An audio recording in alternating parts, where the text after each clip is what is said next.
How to download Djay on Android. In this video, I'm going to show you how you can easily install this app. First of all, open Play Store. Now, here on the right bottom, you'll be able to see this search icon. Simply tap on this search icon.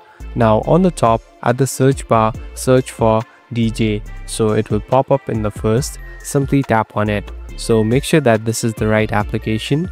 You can verify it by seeing the logo and also verify it by seeing the company's name.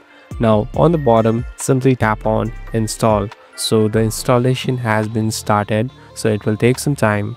What is Djay? Djay basically is a mixing and mastering of music. Here you can create your own beats and even add your own music. So this is for the people who love production of music and want to customize their own music. So it's getting installed and you'll be done. Thank you for watching this video. I hope this video will help you.